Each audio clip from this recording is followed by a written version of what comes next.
Agora eu vou entrar um pouquinho mais a fundo aqui nos dias atuais. Eu Legal. acompanho o Davi faz muito tempo, a gente já tem uma Gente troca boa. bem legal ali. E aí tem uma coisa que eu gosto, e aí você explicando o contexto que ficou muito claro, que é o negócio do propósito. E é trabalhar ou estar disposto a acordar todo dia para fazer um diferencial em alguma coisa. Ser diferente na vida de alguém ou ser diferente de alguma forma pro mundo, né? Deixar um legado e tal. E mesmo que esse legado seja um legado simples, mas que você vê propósito nos seus dias, no dia a dia. Porque muito do pessoal fala propósito, vão enxergar o meu propósito, é muito propósito lá na frente. Putz, algo muito surreal, algo que é, né, às vezes é inexecutável até a forma como o cara vê Até propósito. intangível para ele. Total, muito conceitual, né? Muito É conceitual. bonito.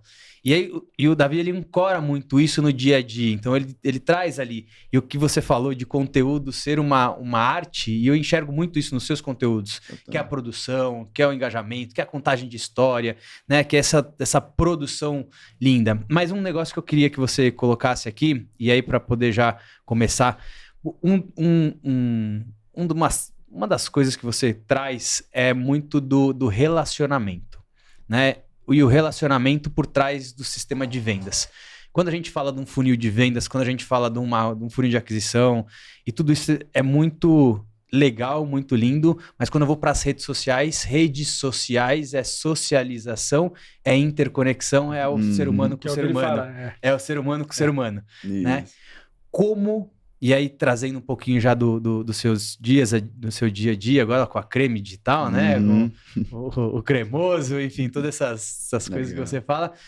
Como você consegue, de fato, trazer venda, trazer propósito e ainda assim continuar crescendo e fazendo o dinheiro acontecer para que tudo legal. isso se estruture? Muito bom. Eu acho que o primeiro ponto é tu entender que o propósito ele precisa ser algo muito tangível e, a primeiro momento, egoísta.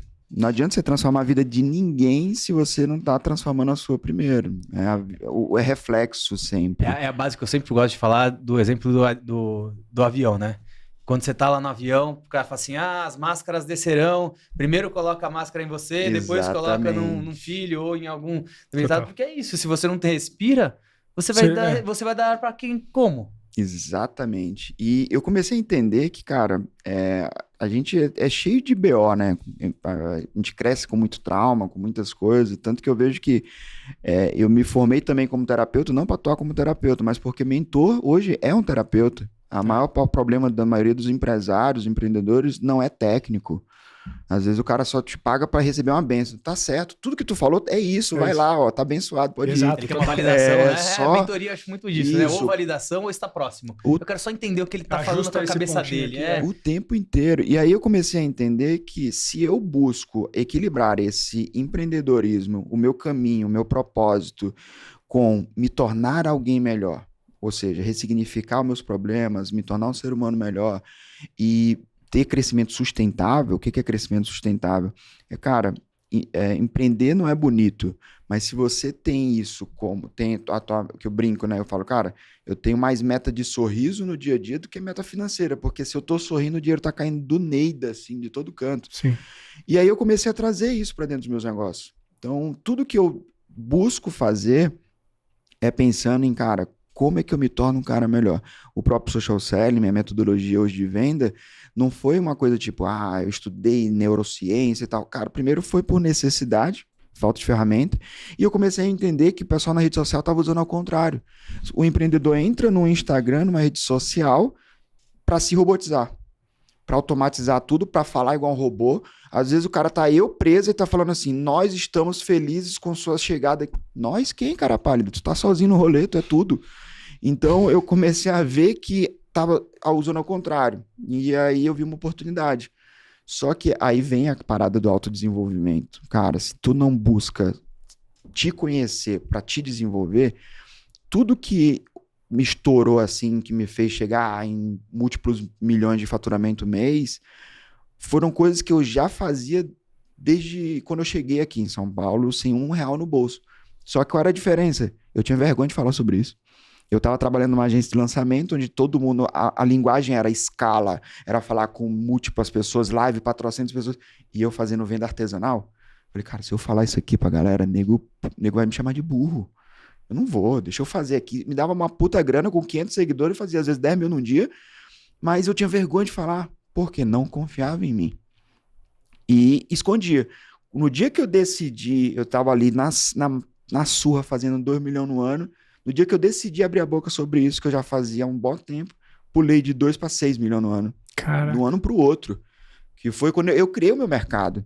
Tava todo mundo falando de escala, falando de venda artesanal. Aí, no meio da pandemia, todo mundo, um monte de milionário toda semana, pô, né, puta da demanda. Quando parou a pandemia, aí veio a volatilidade, veio o problema de preço de lead, e eu continuei crescendo. Eu continuei caixa previsível, faturamento previsível, crescendo, indicador, equipe enxutaça, porque a única coisa que eu fiz foi transformar meu Instagram num balcão físico. Meu direct é uma mesa dessa aqui.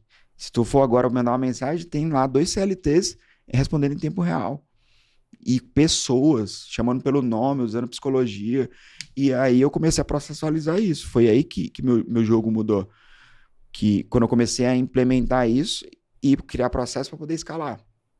Botar mais pessoas. Porque, cara, a sofisticação do mercado digital hoje é voltar para o que o mercado tradicional faz. É só isso. Closer, nome vendedor, nome gourmet para vendedor.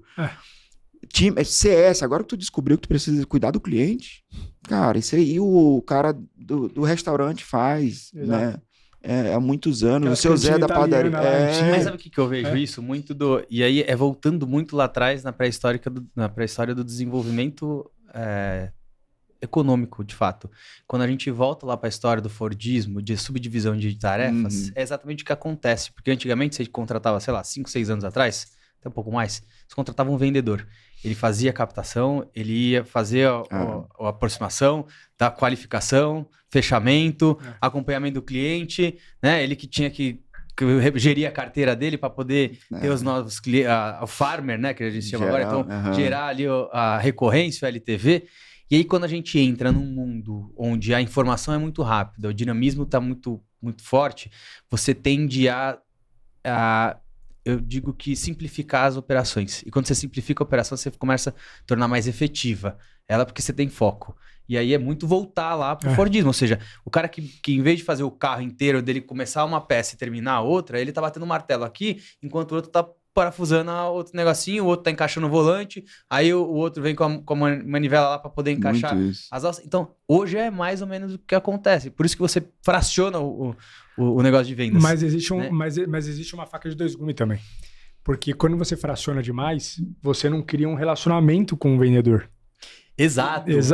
Mas isso que é legal, porque é um contraste muito legal, porque quando você começa a entender social selling, eu falava pro pessoal, cara, social selling é legal, eu tô aplicando no meu negócio, tá sendo efetivo, tá dando resultado, é escondido, é nas caladas assim, mas é um resultado que você começa a olhar assim, nossa, que legal, que interessante.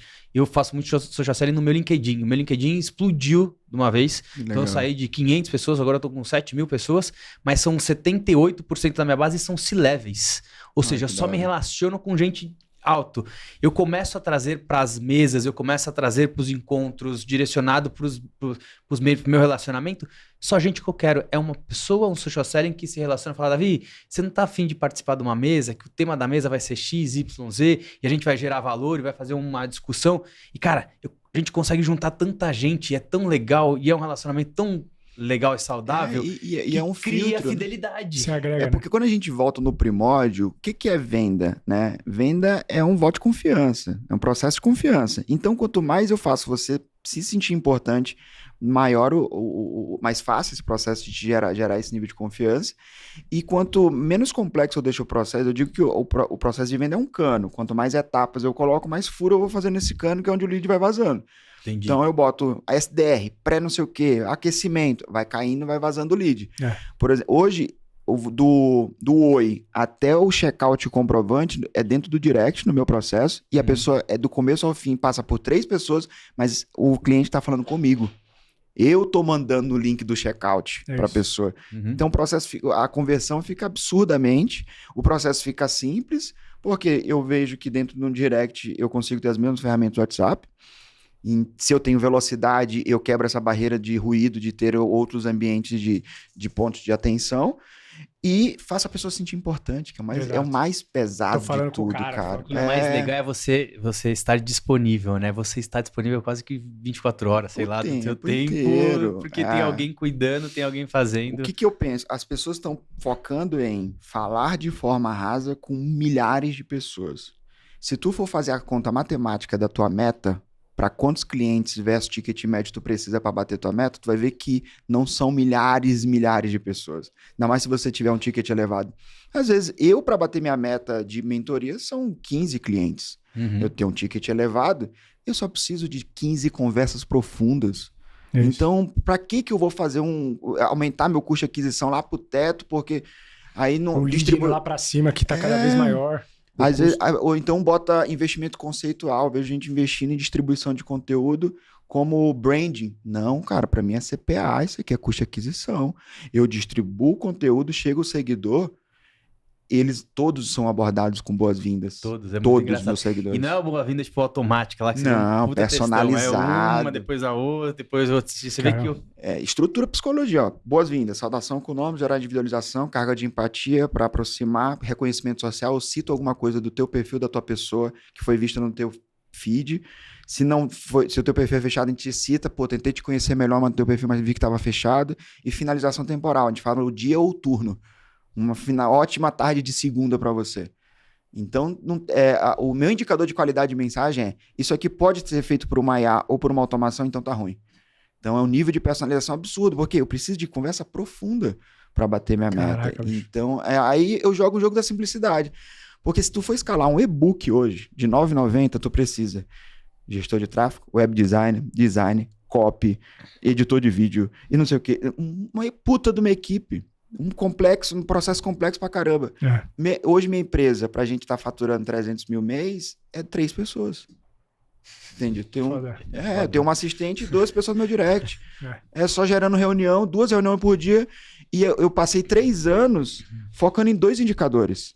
Eu tava na educação, hoje eu tenho outros negócios, mas só focado na educação, indicador, ticket médio e conversão. Porque eu vi que eram os únicos indicadores que se eu crescer, eu aumento drasticamente meu lucro, porque eu não aumentei minha equipe, é a mesma equipe.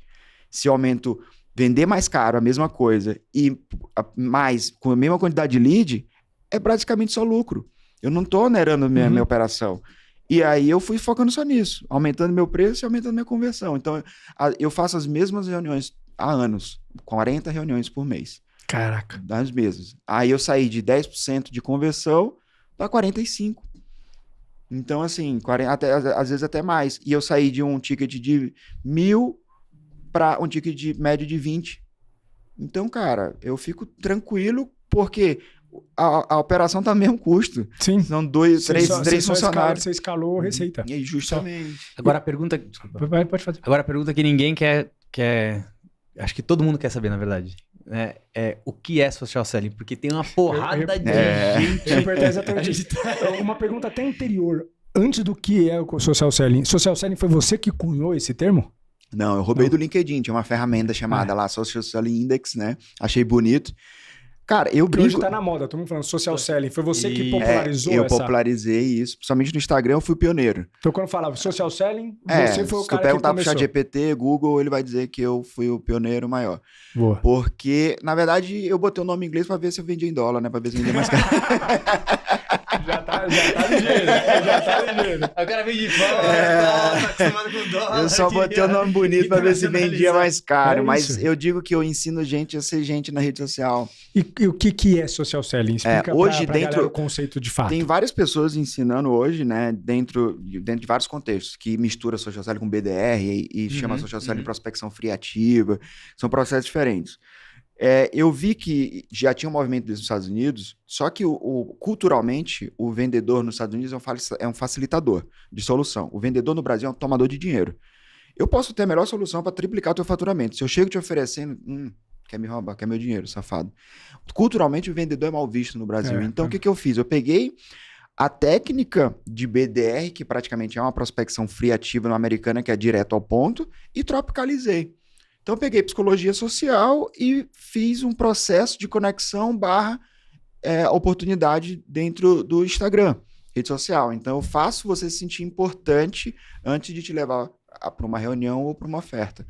Então, para mim, hoje, social selling é geração de demanda comercial através de empatia, né? Então, assim, o que eu penso? Quanto mais eu faço você se sentir importante, mais ouvido você vai me dar. Quanto mais você me dá ouvido, mais fácil de eu te convencer.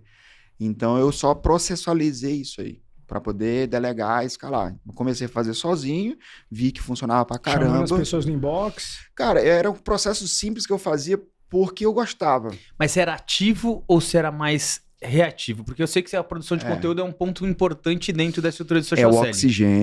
É o oxigênio para que tu não dependa de prospecção outbound. Se tu faz muito outbound, eu digo que hoje o outbound ele é muleta de marketing ruim para a maioria das empresas. Se tu depende muito de outbound, é porque o teu marketing está deficiente ou então você está ultra escalado e está tudo bem. Mas para quem não está em nível de escala alto, uma coisa que me ajudou no médio e longo prazo foi produção de conteúdo. Então, hoje eu não faço esforço para vender, porque o conteúdo está ali trazendo muito... eu acho que marketing é a chave para que você diminua seu trabalho no médio e longo prazo. Sim. Porque você vira marca. Tanto que meu jogo em 2026 é fortalecer ainda mais marca pessoal, porque eu estou conseguindo entrar em negócio através de Media Equity, eu estou conseguindo vender outras coisas, outros canais de venda. Então, eu tenho receita com Mercado Livre, com Shopee, com AliExpress. Tudo que está no meu entorno, pessoa física, está virando negócio, por conta da marca pessoal. Então, tirar um pouquinho mais esse lugar de mentor para ser mais influenciador, empresário, não influenciador de entretenimento, porque eu acho que a chave é isso. Mas, quanto menos você depende de outbound, mais fácil é a tua conversão, porque eu acho que eu não faço de jeito nenhum a prospecção direta ativa, porque principalmente quando você é mentor, você é a cara do negócio, eu acho que gera um ruído de marca no médio e longo prazo, porque tanto que o resultado do outbound, da prospecção ativa, ela vem no volume. Você recebe lá, você vai 100 contatos dia para fazer um agendamento. Cara, é foda. Mas esses 98 pessoas, cara, grande parte disso estão te vendo de uma forma meio esquisita, negativa. Atravessada, negativa, xingando tua mãe. Tô seguindo ele aqui de boa e ele já tá querendo me vender aqui.